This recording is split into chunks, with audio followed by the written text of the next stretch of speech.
Order! Order! You are an incorrigible delinquent at times. Behave yourself, man!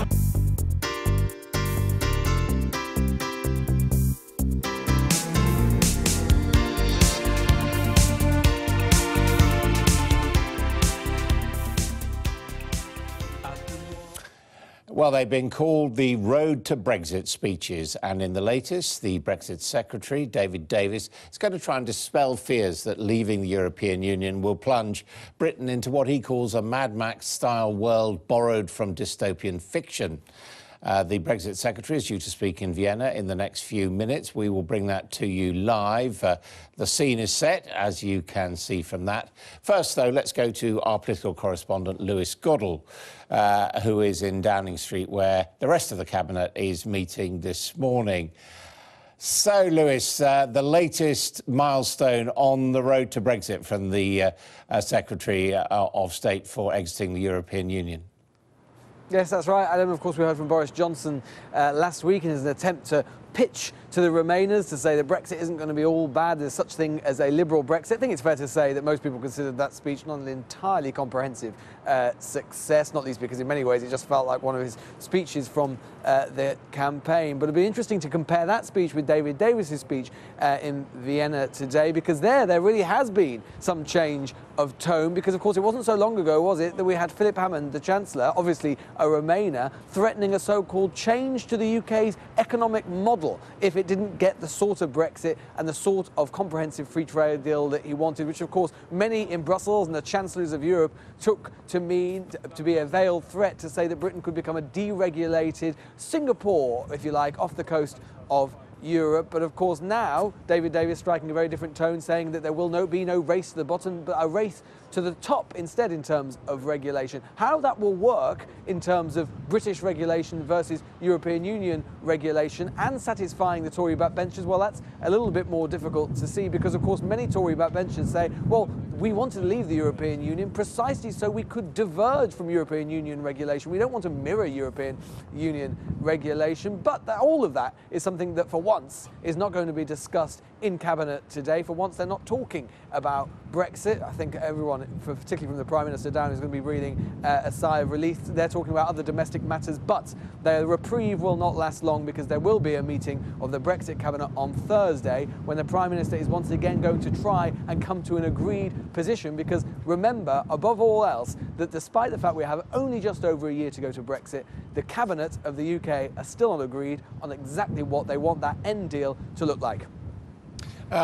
Lewis, as you say, the Cabinet is meeting in this, what's going to be a whole away day going on into dinner in the evening to try and agree their position. And what seems to be interesting about this speech from David Davis, at least what we've heard in advance, is that Davis, as a Brexiteer, is moving quite a lot closer to Philip Hammond, who was, of course, attacked for saying in Davos that there would only be a very modest divergence from EU regulations. It seems as if when they go abroad, they want one message to go out to business, but when they come home, they're back to playing the usual arguments.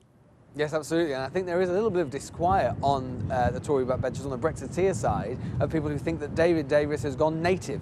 That, of course, he was always a pretty arch Eurosceptic, but now that he's in that position, they fear that what has happened to him was what often happens to foreign secretaries and prime ministers and chancellors who start to interact with Brussels and Europe, and they start to edge towards the European Union position. Obviously, David Davis is very keen to try and dispel that idea, but it's absolutely right in the sense that he has gone from a situation where the government was talking about the starkest of divergence, as with Philip Hammond not so long ago, to something that was much more aligned with the European Union. And as I say, how you square that with the Tory opinion, which is that effectively, what is the point of leaving the European Union if we just end up having a strong degree of convergence? That is a really, really difficult circle for the Prime Minister to square. And I think, to be perfectly honest, she doesn't know how she's going to do it quite yet, and I'm sure that no one else does either.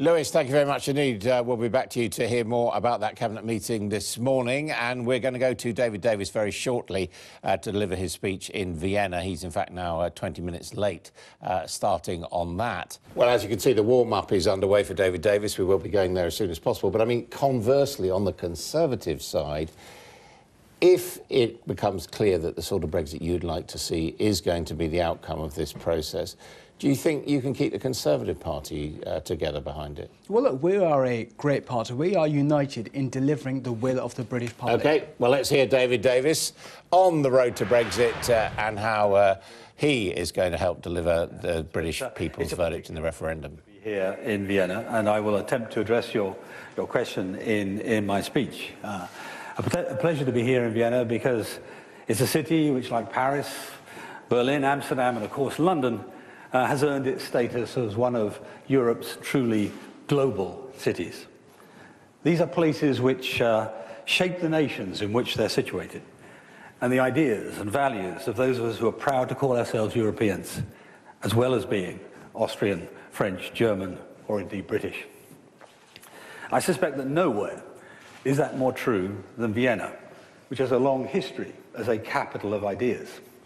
Indeed, I suspect that when the Vienna Circle gathered in the Café Central in this city, they produced more challenging ideas in a day than many universities do in a decade. Ideas that form the intellectual basis of modern politics. These global cities bring us together.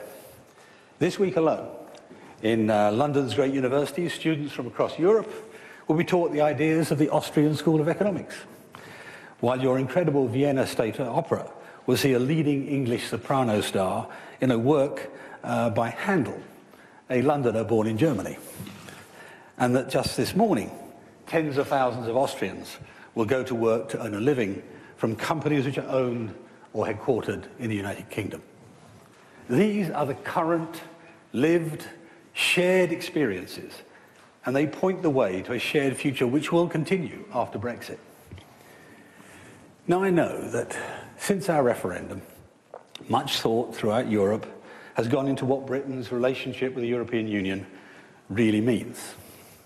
Whether a close partnership is really possible with a nation that, by the decision of its people, is leaving the structures designed to produce such a relationship. And whether Britain is going to be the same country it has been in the past. Dependable, open, fair, a bastion of parliamentary democracy, and a defender of liberty and the rule of law. Well, to cut to the chase, we are. We were before we joined the European Union. We are while we're members, and we will be after we have left. And I'm here to explain not just why we must continue to work together as the closest of partners and friends, but also how we should go about doing it. We're currently negotiating the implementation period, a crucial bridge to our new partnership. And next month, we will start detailed discussions on exactly how our new relationship will look, which is why this tour of Europe is happening today. But before we begin that process, I believe there are two important principles which can help us point in the right direction. The first is Britain's determination to lead a race to the top in global standards. The second is the principle of fair competition, which underpins the best elements of the European economy and which we must work hard to spread. Throughout all of this, it's essential to keep in mind the reasons Britain voted to leave the European Union. It was not, and never will be, a rejection of European ideals, our shared values and civilization. When we joined the European community, it was to participate in an economic organization which has since adapted in ways that might work for many European nations, but does not work for the United Kingdom. Our referendum was a straightforward choice, a decision to move away from pooled sovereignty in favor of more control of our own destiny. So when my colleagues and I take decisions around a cabinet table about Brexit, it's with the intention of ensuring choices about Britain's future are taken by Britain's Parliament directly accountable to the British people. It's not in order to undermine Europe or to act against the interests of our nearest neighbours. Having the European Union and its member states succeed as our closest friends and allies is absolutely in our national interest. And if that doesn't seem obvious, just look at the ways we have used our sovereignty since the referendum vote itself. On Saturday, our Prime Minister, Theresa May, explained the United Kingdom's steadfast commitment to European security. At home, we're delivering an ambitious environmental plan that aims to leave the environment in a better state than that we found it in. We have a modern industrial strategy that makes targeted investments to address long-term needs. And responding to the revolution in modern working practices through the Taylor Review, which aims to ensure workers get the best possible combination of protection and opportunities from the modern economy. These are signposts to what the United Kingdom will look like after we've left the structures of the European Union. Because when it comes to our economic and regulatory systems and how Britain will use our additional sovereignty, we face a new global context. The world stands on the brink of the next phase of globalization. With competition from across the world and advances in new technology like autonomous vehicles, artificial intelligence, and smart technologies that will transform our lives once again, and as the tectonic plates of the global economy shift ever more rapidly, we must be ready. So it's the choice of our country and the government of which I am a part, not, as some in continental Europe seem to fear, to lead a competitive race to the bottom, but to lead a global race to the top. Because the future of standards and regulations, the building blocks of free trade, is increasingly global, and the world is waking up to it. I was struck by what Emmanuel Macron said earlier this month, and I quote him: "If we do not define a standard for international cooperation, we will never manage to convince the middle and working classes that globalization is good for them." That's Mr. Macron. I could not agree more. But we have to act on that insight. For the UK, that means building on the reputation that we already have as new technologies evolve and develop. Because if we want to turn inventive ideas into successful industries, this will require effective and supportive regulation. Regulation which gives confidence to firms considering investment and to consumers considering how they might use them. Take the automotive industry, where the game-changing development of driverless cars, properly managed, will make travel faster, cheaper, more reliable, and safer. This is a brand new technology, which requires a brand new legal framework, covering insurance, testing regulations, data, privacy, ownership, and liability. While the UK has some of the most creative and exciting facilities and opportunities for automotive investment in the world, sustainable growth has to be supported by regulatory environments which deliver for consumers, passengers, and wider society without creating a crushing administrative burden for business. So we are striving to set the global agenda for effective regulatory frameworks that keep consumers and passengers safe, which is why we're developing a long-term regulatory framework for self-driving vehicles, whilst updating our code of practice for testing them. And we're also introducing new legislation so the use of self-driving vehicles can be covered by compulsory insurance. The same is true for drones. I soon expect to receive my deliveries from Amazon by drone. In fact, at this moment, weather permitting, in my home in Yorkshire, a robot lawnmower designed in Sweden, built in the northeast of England, will be mowing the grass. But if we are to realize the full potential of the new aerial drone technology, we must also maintain our world-class aviation safety record and address security and privacy concerns. To that end, the government has set out fresh measures and new legislation that will build a regulatory framework to ensure that drones are used safely, making us one of the first countries in the world to bring forward specific laws in this area.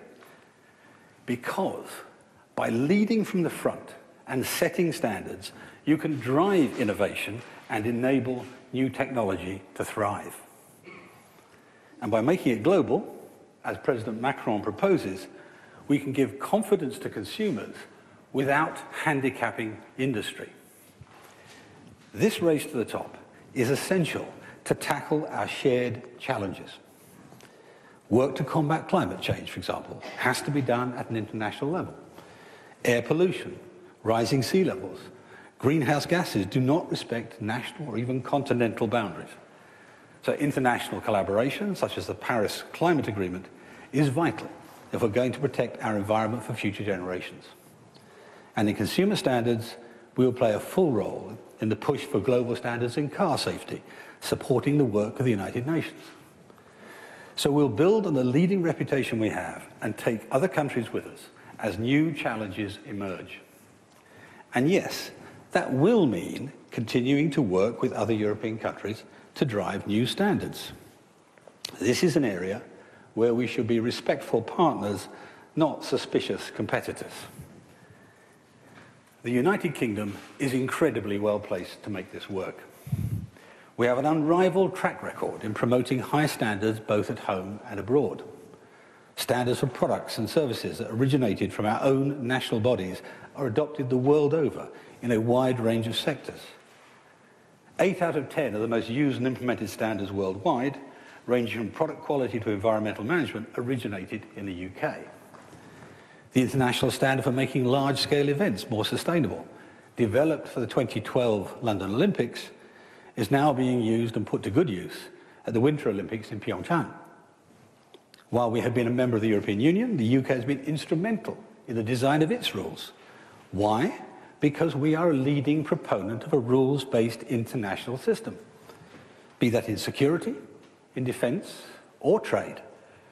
From Linz to London, from Salzburg to Stirling, we've helped lead the way in protecting employees from exploitative working practices, protecting shoppers from shoddy goods, ensuring patients are safe and have access to the best public health protection, and holding businesses to high standards. While in the European Union, the United Kingdom led the charge for business practices and more accountability to the benefit of all involved. Just look at our record. On safety at work, our industrial workers are the safest in Europe. The fatality incidence rate, as it's delicately known, is the lowest in Europe, thanks not to European legislation, but to British laws initially passed in the early and mid-70s. Britain was one of the first member states to introduce the right to flexible working hours for parents and carers in 2003. In financial services, we go well beyond the minimum European standards by ring-fencing retail banking for more risky investment activity. And we've taken the lead in pushing for higher capital ratio requirements. We've spearheaded a change in the culture of banking and insurance industries with new regimes to address mismanagement. There's nothing in European legislation which goes this far. We've led the way in implementing measures to reduce multinational tax avoidance and are one of only 3 European Union countries to operate a tax disclosure regime. We push for and always defended a rigorous state aid system with robust enforcement mechanisms with the European Union. The United Kingdom was the first country in the world to set legally binding targets to reduce our greenhouse gas emissions. That saw us reduce our emissions by 40% since 1990, faster than any G7 country or European country. And after Brexit, plans are in the pipeline for a new independent body. We will continue our track record of meeting high standards after we leave the European Union. Now, I know that for one reason or another, there are some people who sought to question that these are really our intentions. They fear that Brexit could lead to an Anglo-Saxon race to the bottom, with Britain plunged into a Mad Max-style world borrowed from dystopian fiction. These fears about a race to the bottom are based on nothing. Not our history, not our intentions, not our national interest. Frankly, the competitive challenge we in the UK and the European Union will face from the rest of the world, where 90% of growth in markets will come from, will not be met by a reduction in standards. We'll never be cheaper than China or have more resources than Brazil. This challenge can only be met by an increase in quality, an increase in service levels, an increase in intellectual content. So while I profoundly disagree with those who spread these fears, it does remind us all that we should provide reassurance. And that's why it's a message delivered by every member of Britain's government as we meet our European counterparts. Whether it's Theresa May's commitment to maintaining and enhancing workers' rights, the Chancellor's powerful advocacy for the stability of a European banking system, Michael Gove's crusading zeal to improve animal welfare and environmental outcomes, or my friend the Foreign Secretary, who explained in an important speech last week how ending membership of the European Union institutions would not stop our shared European culture, values, civilization. This race to the top has a clear read across to our exit negotiations. The future trade talks will be a negotiation like no other. We start from a position of total alignment with unprecedented experience in working with one another's regulators and institutions. The agreement we strike will not be about how to build convergence, but what we do when one of us chooses to make changes to our rules. Neither side should put unnecessary barriers during this process. Take a car produced here in Austria to be exported to the United Kingdom. Currently, that vehicle only has to undergo one series of approvals in one country to show it meets the required regulatory standards. And those approvals are accepted across the European Union. That's exactly the sort of arrangement we want to see maintained even after we leave the European Union. And while we'll be seeking a bespoke agreement reflecting our shared history and existing trade, there are already precedents outside the EU that we can look to. The European Union itself has a number of mutual recognition agreements with a variety of countries, from Switzerland to Canada to South Korea. These cover a huge array of products: toys, automotives, electronics, medical devices, and many, many more. A crucial part of any such agreement is the ability for both sides to trust each other's regulations and the institutions that enforce them, with a robust and independent arbitration mechanism. Such mutual recognition will naturally require close, even-handed cooperation between these authorities and a common set of principles to guide them. And the certainty that Britain's plan, its blueprint for life outside the European Union, is a race to the top in global standards and not a regression from the high standards we have now. It will provide the basis of trust that means Britain's regulators and institutions can continue to be recognised. This will be a crucial part of ensuring our future economic partnership is an open one and that trade remains as frictionless as possible, something particularly important in the context of Ireland. I am certain that is in the interests of both sides. And because of that, I'm certain that we can get this right. But of course it will not be easy. We're seeking a new framework that allows for a close economic partnership that recognises the fact that we're leaving the European Union, that recognises our trusted historic relationship upon which many of our companies depend, and the principle of fairness and fair competition, which is essential to any trade agreement between any two states, will be particularly important here. Turning this into a functioning economic partnership will be a mutual endeavour, as will the design of mechanisms to ensure both sides respect open trade and fair competition. But I have three principles in mind which will help illustrate what we mean by fairness. First, fair competition means it cannot be right that a company situated in the European Union will be able to be heavily subsidised by the state but still have unfettered access to the United Kingdom market, and vice versa. The UK has long been a vocal proponent of restricting unfair subsidies to ensure competitive markets. It's good for taxpayers, it's good for consumers, and it assures an efficient allocation of resources. These principles are true across the globe and will continue to be true in the United Kingdom-European Union relationship. Second, fairness means protecting consumers against anti-competitive behaviour. The United Kingdom will continue to be a leading advocate of open investment flows after we leave the European Union. But it cannot mean that a European Union company could merge with a United Kingdom company and significantly reduce consumer choice. In our interconnected, globalized world, where goods, services, and investments flow across borders, there will still be a mutual benefit to the UK and European Union cooperating to protect our consumers, our taxpayers, and our businesses by promoting fair competition. So we'll look to develop ways to deliver our shared goal, ensuring fair competition across the United Kingdom and the countries of Europe. Because it's in all our interests to make sure that people are properly protected and have a right recourse when things go wrong. And third, fairness means operating with a degree of mutual respect. Respect in our desire to reach a deal that recognises a distinct legal order of each side, and in our determination to carry out the sovereign decision of the British people. If we follow these three critical principles, we'll reach an ambitious future partnership that ensures trade remains as open and frictionless as possible. Brexit will inevitably mean a change in the way British, Austrian, and other European Union companies do business. It has to, if we're to make good on the referendum result and carve a path for Britain to strike its own trade deals, have its own immigration policy, and make our courts sovereign once more.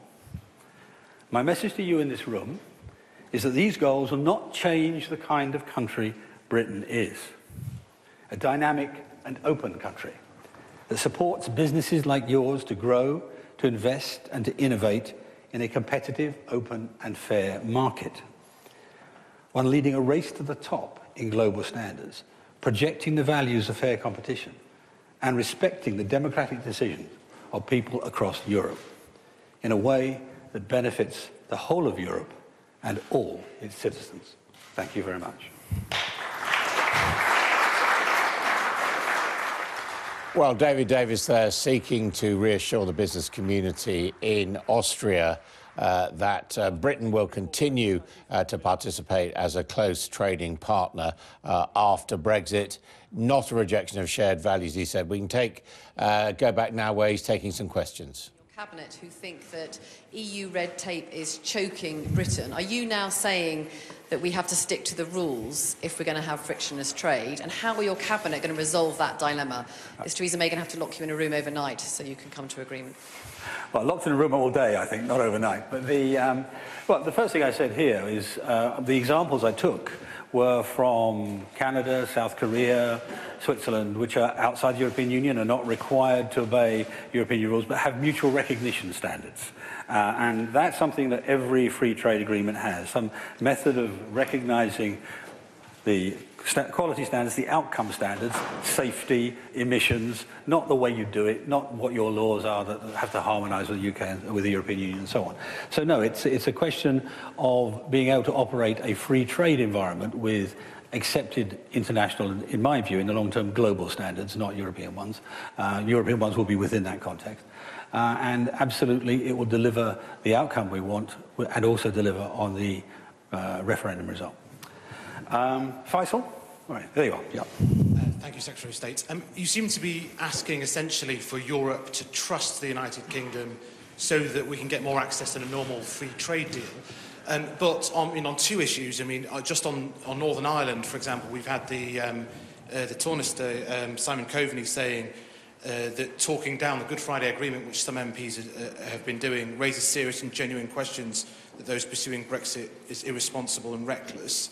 But also, in terms of the current negotiations, some of your partners seem to be so concerned about the length of time this is taking that they've activated their sort of hard Brexit customs plans already. Is that trust really there? Right, let me deal with one after another. Firstly, are we asking to trust them? Well, what I'm saying is that some of the fears are ill-founded. That's the point of all the examples I gave. But that, in the end of the day, every free trade agreement, when it has common standards, has some sort of mechanism in it, normally an arbitration mechanism with one person from each side and an independent chairman. That's what Canada has, that's what South Korea has. And we would foresee mechanisms. So that doesn't require absolute trust, but it does require us to work on the premise that we're going to try and get the best outcome for both sides. I'm not conscious of anybody talking down the Good Friday Agreement. Certainly nobody in government has. And everything that we are doing is aiming towards aiming towards ensuring that we meet every aspect of it. So I don't foresee that being a problem. As for plans for no deal, every government has a responsibility to plan for all outcomes. And so that's what happens both in the United Kingdom and in the European Union. Doesn't mean we think it's likely, anything like likely. Indeed, we are working towards a deal later this year. Frankly, in my last couple of days of visits, everything I've seen indicates that that's well on the cards. James. Well, the Brexit secretary there saying that the government fully supports the Good Friday Agreement and will do everything it can to uphold it. This, of course, follows comments from Owen Paterson, MP, a former Conservative MP, that he believes the Good Friday Agreement has now outlived its usefulness.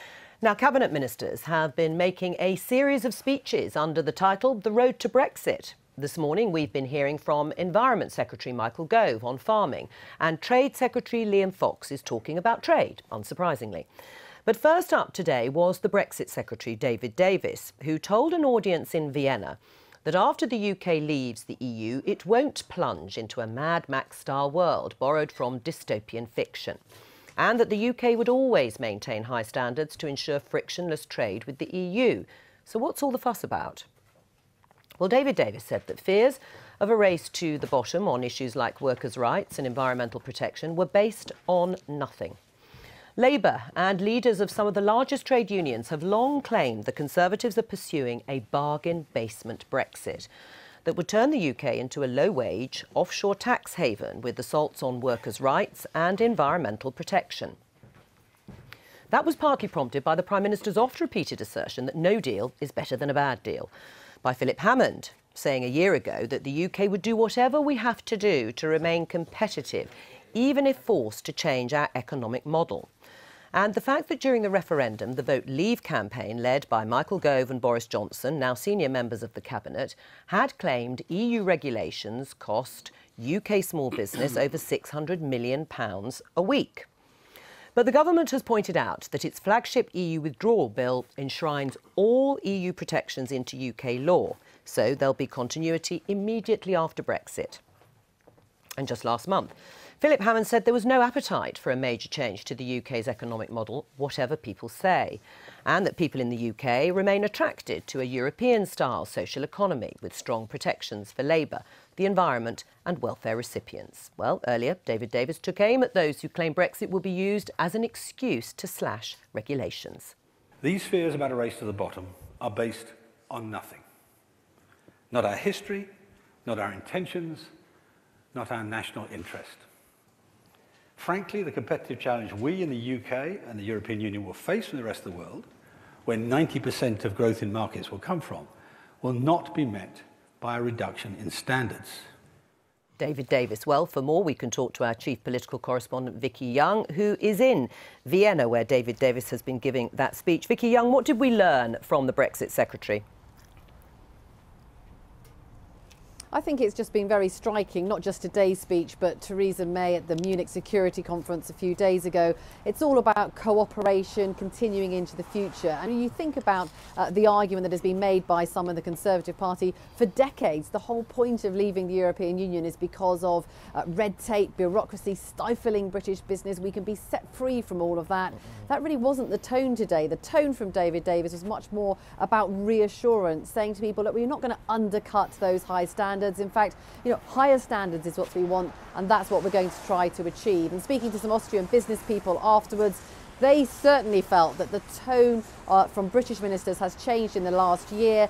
They think it's all about the reality starting to bite, that in the end, when it comes certainly to manufacturing goods, that the UK realises to keep that frictionless trade that we want so much, we are going to have to keep some kind of alignment. How we do that, though, of course, has not been sorted out, and that Cabinet Ministers meeting at the country residence Chequers in the next couple of days. We've heard that Theresa May have to lock them in the room overnight for them to get a deal. Oh, sounds great. I mean, Vicky, if there has been a change in tone when it comes to this idea of regulatory alignment and not being set free in terms of regulation, aren't there going to be those who voted leave and some key members of the Cabinet be very disappointed? Yeah, and I think this is the key thing. Can that pragmatic approach, if you like, which some think David Davis has always had, will that persuade some of the others? Boris Johnson, for example. Now, he made that first speech on this road to Brexit scenario going around Europe with various ministers laying out their plans. He did talk, though, acknowledge that in some cases there may have to be some kind of alignment. But I still don't think we know how they're going to do that. And, of course, maybe more crucially, what the European Union will say about it. But today from David Davis is all about, look, you can trust us. We've been your partner for very many years. You know you can trust us in all of this. You know, we can make this work. Whether that trust is there or not, of course, is a different matter. Vicky Young, thank you. Well, to discuss this, we're joined by the Conservative MP and long-time Brexit supporter Ian Duncan-Smith and Labour's Chuka Umunna, who supports the campaign group Open Britain, which wants the UK to remain in the single market and the customs union. Welcome to both of you. Ian Duncan-Smith, do you detect a change in tone? All this talk about Britain being set free from burdensome regulation, all out the window. Not really, no. I think that what he's saying is what the government's been saying for a long time, which is, first of all, as we leave, we are binding in everything into UK law. That was part of the bill that went through. In perpetuity? No, nothing is in perpetuity, because obviously, like anything else that exists in domestic legislation, you review it and decide what's the key is. And there are lots of areas where we will no doubt want to review and check.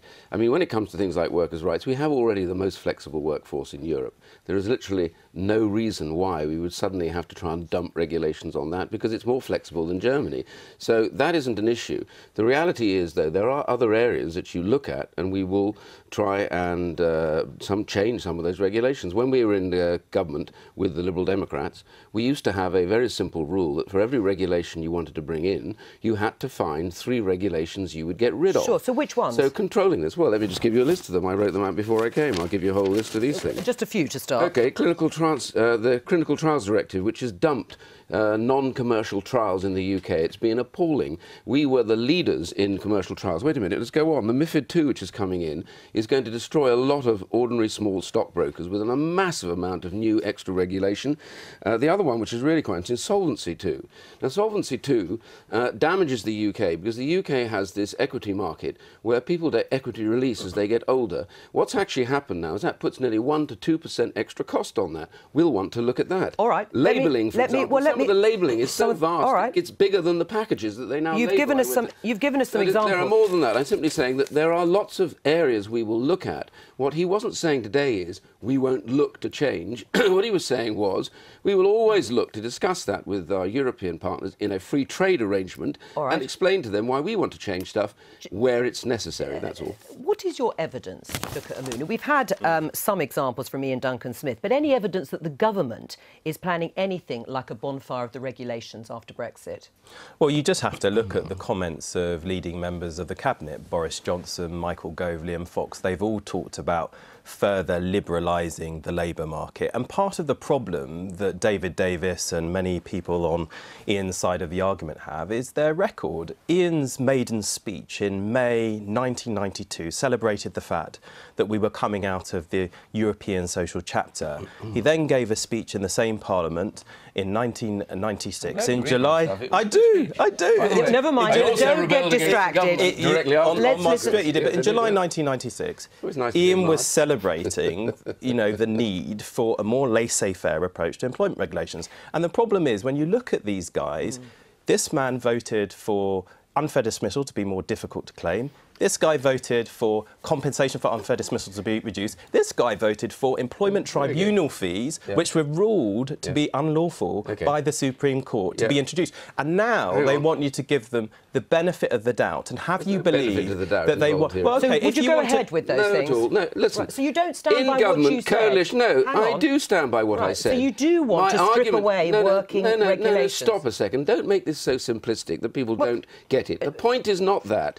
The point is that the problem when you make regulations for the whole of the European Union, areas in the European Union that have very different traditions and also different marketplaces. I gave you 2 examples in the financial services sector. Well, hang on a second, where they damage us. Now, the difference in leaving now is the UK will look to make the regulations that either protect workers or whatever that are relevant to UK working patterns, not that are relevant to Greek or Italian patterns. And that is a big difference. And by the way, we have a very high level of worker protection in the UK. Thanks to the last Labour government. Also, hugely thanks to the Conservative and the coalition government. I can name lots of things that the Labour government did that I didn't agree with and I thought were terrible. Ian Douglas-Smith, hang on, let me put that, because what specific... The point is, we do it for the UK, that's what means when we leave. What specific rights did the Conservatives go into the 2017 election promising to scrap?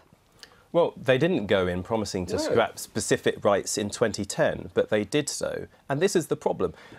In many respects, you say, well, what is the evidence? We know what they wanted to do. Evidence? Well, the Beecroft review... There is. The Beecroft... Wait a minute, Douglas-Smith, let him respond. Let him respond. The Beecroft review, which was done during the 2010 to 2015 Parliament, made a whole series of recommendations. And number 10, and it was commissioned by David Cameron, Ian Douglas-Smith was part of that cabinet, made a load of recommendations, and it was dumped partly... Well, first of all, half of it was actually implemented, and the other half wasn't implemented because EU employment law protected British workers and stopped them stripping Let me get the record straight on this. The Beecroft review came in and all of us argued that we did not have the need for implementing any of that stuff because we have... Why was it commissioned then in the first place? Because he actually did put forward and propose quite radical regulation. It was commissioned by Steve Hilton because he wanted a business to come and look at whether or not it's feasible to make our labour force more flexible. The argument I made at the time, and I continue to make, the UK now, and I was in Germany not so long ago talking to them, and they say,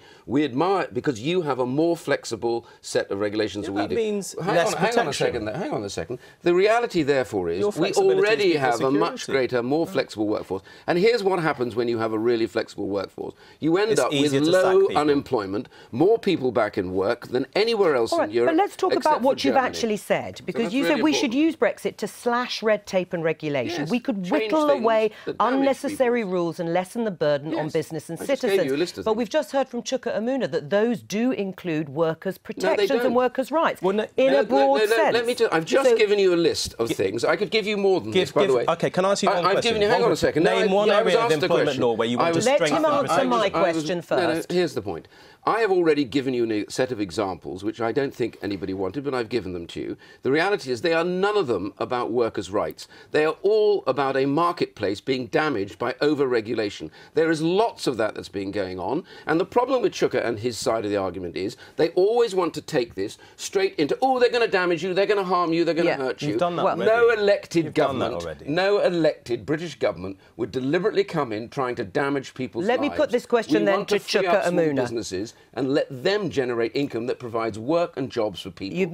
That may mean doing now, the important point there, many of my constituents who've suffered from your benefit changes. But who won the election? Who won the election in 2015? If people were so exercised about their rights being stripped away, why didn't they elect a Labour government protecting those rights? The point is, if a British government changes the rules and regulations in the future post-Brexit, the British people can decide to kick them out.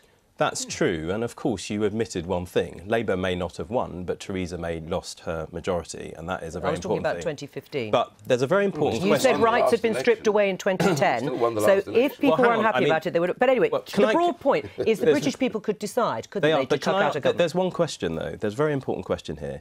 You either diverge because you want to reduce protections, whether it's on employment, the environment or the consumer, or you diverge to increase protections. Please name an area of employment law, for example, where you want to increase protection and diverge for that purpose. I don't have a list of things that I want to have for employment law, but I do know this. I have absolutely no plans, and the government has no plans, to lessen workers' rights. But here's one thing that we did. Hang on.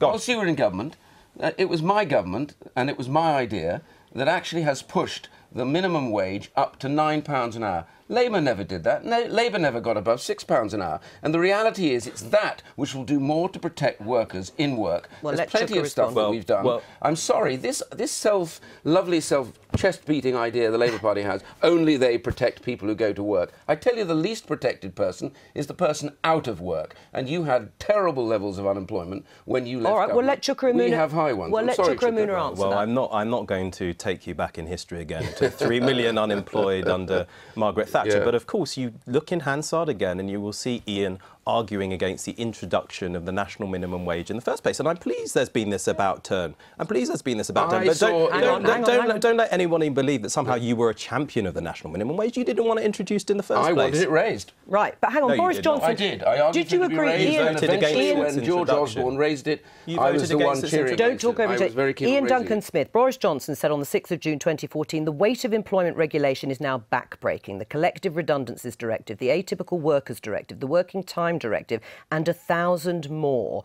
Do you agree with him that these are the things that have been back-breaking for the British workforce? I think it's important to look at all regulations that came in via the European Union, decide whether or not they work well in the UK. But I gave you a list. I know you've given that example. No, but my point I want to make is there is a whole list of things which we don't think fits the UK's way of working. And when we have a free trade arrangement, what we want to be able to do is to preserve those good bits and make sure the other bits either are changed and modified or to get rid of it. Ian Duncan-Smith, what is the point of leaving the EU if Britain doesn't massively deregulate? I mean, what will the country have to offer post-Brexit unless it is a low-tax, low-regulation economy? Well, the truth is what we will not have is the massive level of cost of money that we have to send to the European Union. We will not also have to impose many of those damaging regulations I talked about that destroy British But that's not the answer to my question. Hang on a second. I've just told you deregulation isn't always just about people's workers' rights. It's also about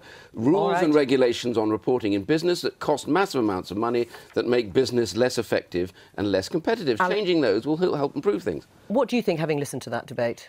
I was very struck by Chucker's remark that you can diverge by increasing regulation as well as by decreasing regulation. And I suppose my sense is that post-Brexit, what will happen is that over time there will be increasing divergence. Yes. And probably some of it, half the country will welcome, the other half will scream about, and vice versa. But I do think that what we do have to accept, and that's clearly what the government is accepting, is that we live in an incredibly and increasingly regulated globe. And it does impose real costs, but it's the reality, and you cannot trade unless your goods and your services are recognised as acceptable by the country you're exporting to. So the reality is we are going to regulate and regulate and regulate well beyond my death, and that will be true whether or not we crash out or get a good deal. Thank you both very much. You'll have to crash out of the studio just for now. The Deputy Leader... Yes, it wasn't that bad. Now, the Brexit Secretary, David Davis, has called on Europe to trust that the UK will maintain its high standards so that it can continue trading freely once Britain leaves the European Union. He's been speaking to business leaders in Vienna as part of his tour of Europe. Well, joining us now from Westminster is the Shadow Brexit Secretary, Sir Keir Starmer. He painted this vision that some have of the UK leaving Europe as a Mad Max dystopian vision. Do you feel partly responsible for creating that? Well, I think it's getting farcical, frankly. We've got David Davis today reassuringly saying it's not going to be Mad Max deregulation, there's not really going to be any difference. Last week we had Boris Johnson championing deregulation and difference. So you've got two completely different positions within a week. And I think that's the basic problem here. Unresolved around the cabinet table is the central question, which is, do you want to stay close and have something which is aligned and that works for businesses? Or do you want to sort of go far away, be distant and tear things up and have different regulations that then will cause problems for businesses? That is unresolved. So David Davis says one thing today, Boris Johnson says something different last week. That's the problem. But on what David Davis has said today, it does make sense, does it not, that leaving the EU doesn't have to mean scrapping all the regulation, and that there is no reason why we wouldn't have unity on so many different products and regulations after we've left. Yeah, I've talked to hundreds of businesses, as no doubt has David Davis, and they all say pretty much the same thing, which is don't deregulate, don't make the standards different, because otherwise we won't be able to trade as successfully in Europe as we have done in the past. That's a central message for them. That's why, during the passage of recent legislation, we, the Labour Party, laid a number of amendments saying you can't deregulate unless at least you have primary legislation. Unfortunately, the government voted against those amendments. So I'm not quarrelling with the idea that it's sensible to keep regulations aligned, that it's sensible to have standards that are the same, because that's how trading works with Europe. I think the problem is that David Davis, as I say, says one thing, Boris Johnson says another, and the government, the Prime Minister is too weak to resolve that central problem. And I think everybody is now getting really frustrated that, what is the true voice of the government on this? But do you not think what he has said today provides at least some level of clarity for business? Well, if what he says is the government's position, and what do we make of Boris Johnson's position last week? They can't both be right, and that's, I think, the central problem. The examples that have been mentioned as a possible model for the UK's relationship with Europe, countries which got mutual recognition agreements, so these are countries like South Korea, Canada, Switzerland.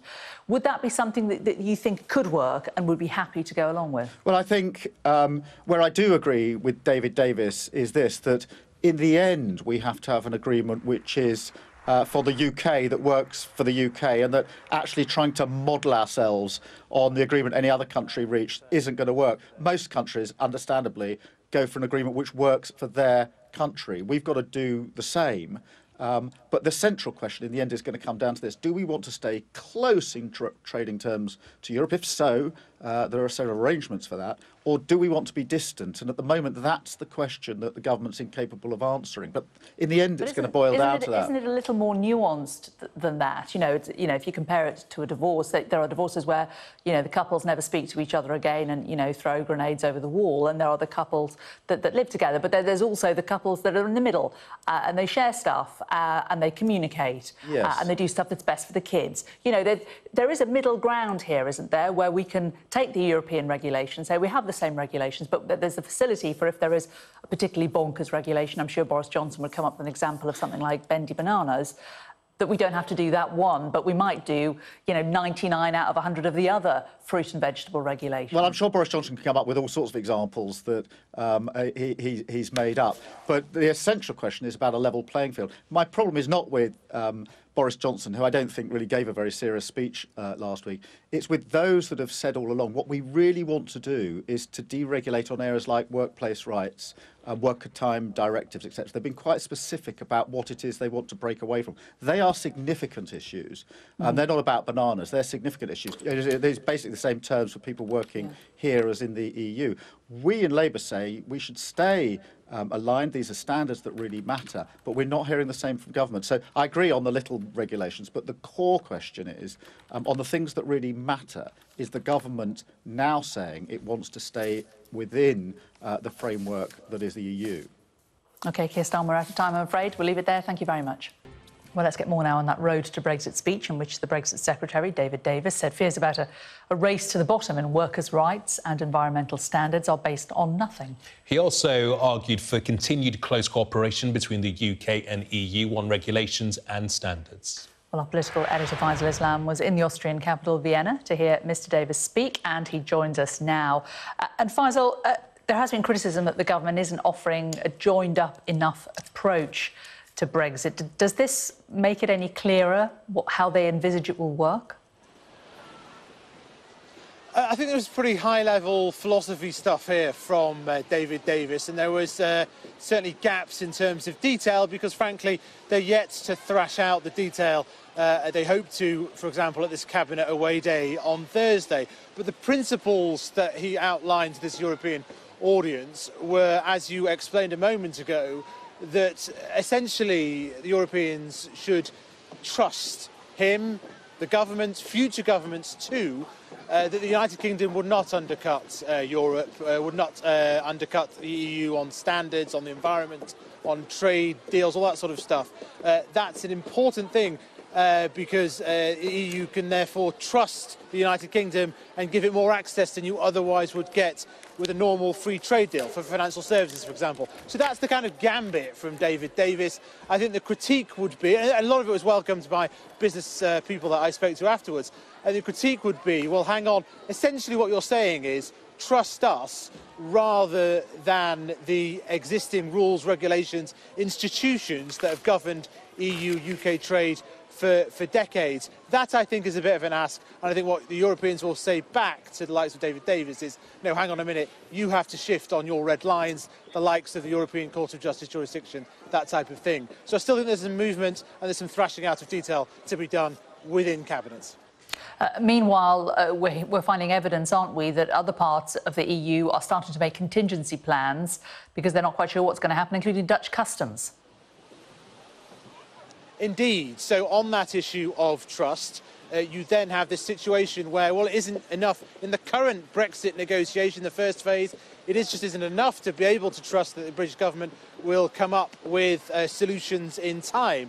So what you have, with just over a year now until March 2019, the likes of our third biggest trading partner, the Dutch, a cabinet minister there from the finance ministry, writing letters to Dutch MPs saying that what were contingency plans for what they call hard Brexit have been activated, requiring potentially hundreds more customs officers. And in the letter that we obtained at Sky News, it actually also says that they pin the blame for that on divisions within the British Conservative Party and the fact that there isn't a clear assessment of exactly where the United Kingdom wants to land. So it's all kind of interlinked and related. But the fact is, with just a year to go before Brexit Day, other countries and companies are running out of time and are just making decisions because they have to, because it takes 22 months in order to train a customs officer. And you can't just wait for there to be no deal or for even there to be a deal and require extra customs relationships. So I think the point is, everybody is asking for clarity. We have not seen that yet. David Davis has outlined some philosophy, but he's yet to thrash out the detail. And the detail is what the European governments want, but it's also what businesses are looking for too. What voters want as well, I think, Faisal. Thanks very much. So this was the latest speech in a series that the government has dubbed the road to Brexit. But has it made the route any clearer? Let's get some reaction from Westminster and speak to the Lib Dem leader and Remain supporter, Sir Vince Cable, and the Conservative MP and Leave supporter, Peter Bone. Gentlemen, many thanks indeed for joining us. Sir Vince, if I could firstly start with you. Are you any clearer of how Brexit is going to look? No. If you look at David Davis's speech today, which was, very reassuring language, and you compare it with, say, Boris Johnson last week, I mean, they're very high level of generality, nothing very concrete, usually with different emphasis. One, David Davis is talking about convergence, staying within the framework of single market rules and mutual recognition. Boris Johnson talking about divergence, but, what does this actually mean for particular industries? And we're being told there's no Mad Max Anglo-Saxon style approach, but on the other hand, the British government is wanting to enter into a negotiation for a bilateral agreement with the United States, which will involve a lowering of food standards and moving away from the European Union's precautionary principle, for example. So, different things have been said to different audiences, and as Faisal Islam said, the Europeans are totally confused about what the British want because the cabinet's divided and they're making their own plans. Peter Bone, the devil is in the detail, and for this moment in time, the detail's not there. Well, good afternoon, and 402 days before we come out of this dreadful European Union superstate, and I think the government is entirely on course. It's entirely to the timescale of the European Union. Next month we will have an implementation agreement drawn up, and by October of this year, not only that, we'll also have the detail of what our future relationship with the EU is going to look like. But you're not going to get the detail broadcast to the media in advance of negotiations, and the government's been very clear of that from the beginning. We're not going to give a running comment on the detail, and that's absolutely right. What the broad principles are being set out by these speeches, and I think even Vince had to accept that it was a pretty good speech from that point of view. So Vince? Well, let's get back to this argument. We can't talk about practicalities because it affects the negotiation. But if you're a company which is having to plan ahead, or if you're the customs department, and you're not sure what it means when the British government leaves the customs union, what are you supposed to do? If we do leave the customs union, there will be very complex rules of origin requirements to meet. There'll be all kind of planning for that. Should they plan on it, or should they plan on the assumption that trade will be friction-free? I mean, it's particularly acute issue for Ireland, but it's true for everywhere. This absence of detail, this vagueness, what Peter calls, necessary negotiation, is causing considerable disruption. Peter Bone, causing considerable disruption. Well, I can understand what Vince is saying, that there needs to be certainty of what the future is going to look like, and that's why the deadline of the end of next month for an implementation period is essential. Because if that is not agreed, then industry will have to prepare on the basis that there isn't going to be a deal. Now, I don't think that is a disaster at all, but there must be some certainty, and that's why the timetable is set for the end of next month, a few weeks away now. At that stage, the implementation period will be published, and that will allow firms to know how they're going to go forward for the next 2 years until we actually finally leave the superstate. So I think actually the government is actually working to a timetable and is doing it rather well. And these hurdles are important. End of March, very important. End of October, very important. And, of course, coming out in March 2019, very important. If agreement can't be reached, of course, then business should prepare for to trade on WTO rules, and that is not a disaster either. OK, so Vince, on the issue of deregulation, I mean, Labour has said that they fear that the United Kingdom could be a low-wage tax haven. To what extent is that fear-mongering, and to what extent could that be a reality? Well, Britain is already competing on corporation tax rates, arguably unwisely. That is, of course, something we're allowed to do. I think when you talk about tax competition, I think the only area where we're really constrained is on value-added tax rates. But I think the much more serious problem is in relation to food standards, to environmental standards. I mean, for example, just take one concrete example. A big controversy at the moment is about whether we go ahead with Heathrow Airport, which is in breach of European air standards. So will the government then lower the air standards in order to enable this project to go ahead? I mean, that's the kind of practical issue which will affect the lives of millions of people. And we simply do not know whether to believe David Davis that we will keep the standards and raise them, or that we'll do what a lot of his Conservative supporters want, which is to use Brexit as a pretext for slashing standards.